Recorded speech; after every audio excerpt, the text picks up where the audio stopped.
오늘은 50대 이후에 꼭 짚고 넘어가야 할 단백질 이야기입니다. 예전이랑 똑같이 먹는데 근육은 빠지고 살은 늘어요. 조금만 아파도 회복이 늦어요. 이런 변화, 그냥 나이 탓만 할 수는 없습니다. 특히 한국인 식단은 밥, 국, 반찬 위주라서 생각보다 단백질이 많이 부족해지기 쉽습니다. 오늘 영상에서는 1. 단백질이 부족하면 몸에서 실제로 어떤 일이 일어나는지 2. 50대 이후 하루에 어느 정도가 필요한지 3. 밥상은 크게 안 바꾸면서 단백질만 현명하게 채우는 방법까지 한국인 식단 기준으로 아주 현실적으로 정리해 드릴게요. 영상 보시면서 지금 내 식단을 같이 점검해 보세요. 단백질 부족의 문제는 조용히 진행된다는 점입니다. 배가 고픈 것도 아니고 당장 아픈 것도 아니라서 나는 잘 먹고 있는데 하고 넘기기 쉽죠. 하지만 몸 안에서는 근육이 조금씩 줄어들고 기초대사가 떨어지고 면역력이 약해지고 상처 회복이 느려지고 머리카락과 피부 탄력이 떨어지는 변화가 서서히 진행됩니다.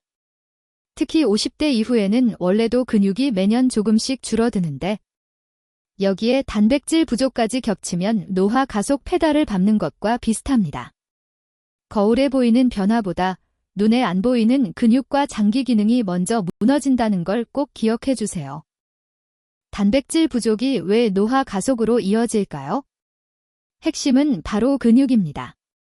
근육은 단순히 힘을 쓰는 기관이 아니라 혈당을 조절하고 지방을 태우고 호르몬 균형을 돕고 넘어졌을 때 몸을 지켜주는 우리 몸의 보호 장치입니다.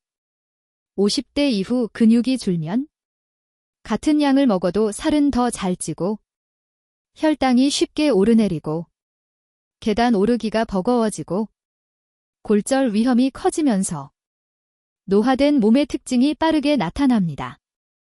그래서 근육을 지키는 단백질 섭취는 주름 크림보다 영양제보다 훨씬 기본이 되는 노화 관리라고 보시면 됩니다. 그렇다면 50대 이후에는 단백질을 얼마나 먹어야 할까요?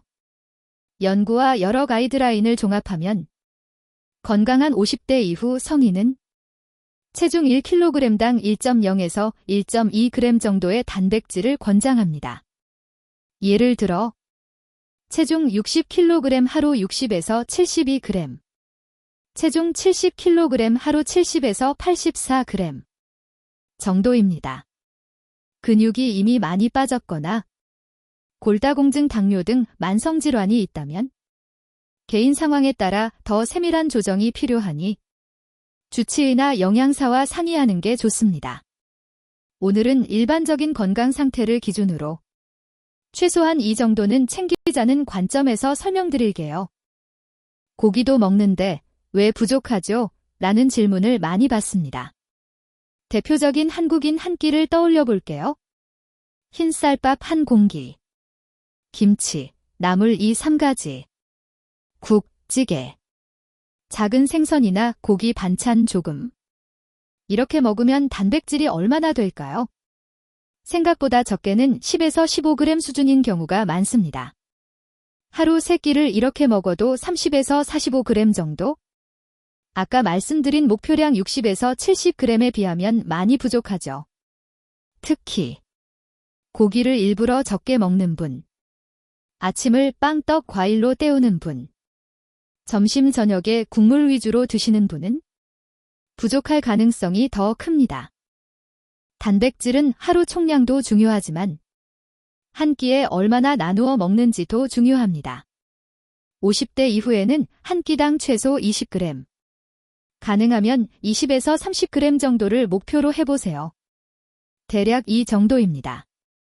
달걀 2개 플러스 두부 반모 약 20g, 닭가슴살 100g 약 23g, 생선 1토막 100g 내외 약 20g, 두부 한 모 300g 약 24g. 즉, 밥상에 단백질 반찬 하나가 아니라 단백질이 확실한 메인 반찬을 한 접시 채워 넣는다는 느낌으로 구성해야 합니다. 특히 아침에 단백질을 거의 안 드시는 분들은 아침 한 끼만 바꿔도 하루 전체가 확 달라질 수 있습니다. 현실적으로 아침부터 고기 구워 먹기 어렵죠. 그래서 밥은 거의 그대로 두고 단백질만 올리는 전략을 추천합니다. 예시를 볼게요. 1. 기존 흰밥 플러스 김치 플러스 국. 변경 흰밥 플러스 김치 플러스 국 플러스 삶은 달걀 2개. 2. 기존 식빵 플러스 잼 플러스 커피. 변경 식빵 한 장 줄이고 플러스 달걀 프라이 2개 플러스 플레인 요거트 작은 컵. 3. 기존 떡 플러스 커피. 변경 떡 양을 줄이고 플러스 두유 1컵, 무가당, 단백질 강화 제품이면 더 좋음. 이렇게만 바꿔도 아침 단백질이 10에서 20g은 더 올라갑니다. 처음에는 번거로워도 삶은 달걀을 미리 삶아 두거나 단백질 강화 두유 요거트를 활용하면 훨씬 간단해집니다. 점심과 저녁에는 단백질 한 접시 번칙을 세워보세요. 예를 들어 회사 식당에서는 고기, 생선, 두부, 계란 반찬이 있는 메뉴를 고르고 가능하면 그 반찬을 조금 더 챙겨 먹기. 집에서는 고기 반찬을 할 때 1인당 100g 정도는 잡는 습관 들이기. 구체적인 예시입니다. 제육볶음, 고기 양을 넉넉히, 채소는 곁들이는 느낌으로. 된장찌개, 두부를 듬뿍, 계란 하나 풀어넣기. 생선구이, 작은 생선 한 토막이 아니라 내 몫은 확실히 1토막. 밥과 반찬은 그대로 두고 단백질 반찬만 조금 더, 한 숟갈 더 가져온다는 느낌으로 시작해보세요. 단백질이라고 하면 고기 많이 먹어라로 끝나는 경우가 많은데 꼭 그럴 필요는 없습니다. 한국인 식단에서 활용하기 좋은 단백질 원천은 생선, 해산물, 달걀, 두부, 콩류, 닭가슴살, 살코기, 저지방 우유, 요거트, 치즈 등이 있습니다. 예를 들어 김치찌개에 돼지고기만 듬뿍 넣기보다 두부도 넉넉히, 나물 반찬에 두부를 섞어서 무치기, 간식으로 과자 대신 플레인 요거트나 삶은 달걀. 이렇게 조금씩 바꾸면 고기 양을 크게 늘리지 않고도 단백질 총량을 충분히 올릴 수 있습니다. 여기서 한 가지 많이 걱정하시는 부분도 짚고 넘어가야 합니다. 단백질 많이 먹으면 콩팥 나빠진다던데요. 정상적인 신장 기능을 가진 분이라면 일반적인 범위에서 단백질을 하루 체중 1kg당 1.2g 정도로 맞추는 것은 대부분 큰 문제가 되지 않는 것으로 알려져 있습니다. 다만 이미 만성 콩팥병 진단을 받았거나 단백뇨, 크레아티닌 수치 이상을 지적받은 적이 있다면 반드시 주치의와 상의해서 본인에게 맞는 단백질 목표량을 정해야 합니다. 이 영상은 일반적인 건강 정보를 드리는 것이고 약 복용이나 식단을 크게 바꾸기 전에는 꼭 의료진과 상담해 주세요. 마무리하면서 오늘부터 바로 실천할 수 있는 것 3가지만 정리해 드릴게요. 1. 내 단백질 목표량 계산하기. 체중 kg 곱하기 사인 1.0에서 1.2g으로 대략 잡아보기. 2. 아침에 단백질 하나 추가하기.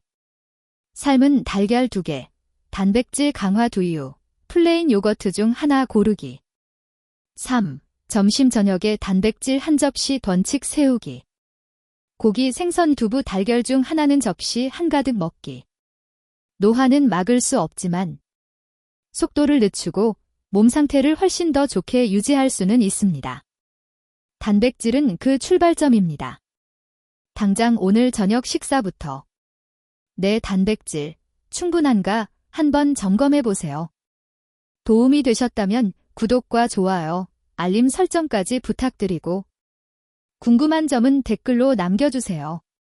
다음 영상에서 또 뵙겠습니다.